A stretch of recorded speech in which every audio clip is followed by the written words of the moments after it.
I want to give you the way out, and it starts with murdering your middle class mentality, okay? Because your prison is mental, it's not physical. You're not in a physical prison. You can literally do anything you want in this life, but you are boxed in and you're in prison mentally, okay? And you're in prison mentally through the middle class script. And that's what I want to get into. I want to explain to you first in part one of this series, which is going to be 3 parts, what the middle class script actually is, okay? So to start, the middle class script means well, okay? Your parents and your teachers mean well. They mean to give you a high quality of life. And this is a script that's been generating within humans since, everything that we are is the product of billions of years of evolution. So culture and biology and all these things factor into the middle class script, whether you believe it or not.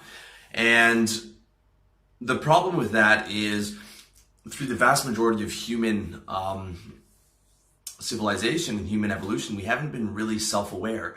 We're only starting to become self-aware over the last, few hundred years. And there were, of course, through history, people who've become self-aware, but in reality, we're really only starting to become self-aware now. Okay, so you have this script that's running on all this outdated biology and all this outdated culture where we are grasping for this higher quality of life.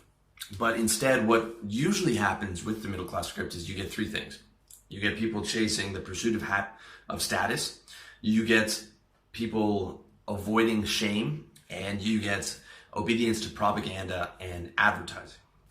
Okay, and the winner is judged based by the guy who is best following that script, not who is the most happy. Because actual happiness, you have to be very self-aware to see what makes you happy.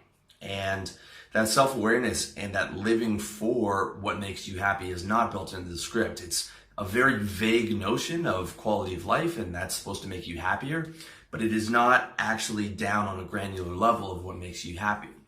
It is the vague notions that are killing people. It's the vague notions that are keeping these guys running on the treadmill and running and doing all these different things that don't particularly make them happy because they're not tuned into their self-awareness. And the whole script is not self-aware, okay? The whole script is like grasping and striving and status and trophies and buying into what you're told, okay? Because it means well, but the road to hell is paved with good intentions, and the end result leaves you with that striving and that avoiding shame and the obedience as your primary priorities instead of your actual happiness. Okay, how many middle class guys or married guys have you talked to who talk about what they have to do? Like, oh, I have to do that this week, and I have to go to the in-laws. I have to. They live for I have to, not I fucking want to.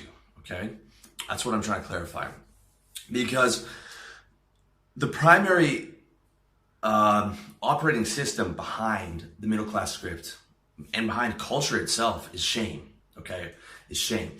Shame is the primary motivator. Now, praise, you've got the 2 different aspects, shame and praise, okay? Praise is a little bit, but shame is much more powerful. Shame is much more powerful than praise. Like the family man who's exhausted and going to all these things, he gets some praise for doing the right thing, but that doesn't really make him happy. What he's actually doing it for is avoiding the shame of not doing those things that he's supposed to do. It's shame that keeps everything running. That's the big motivator.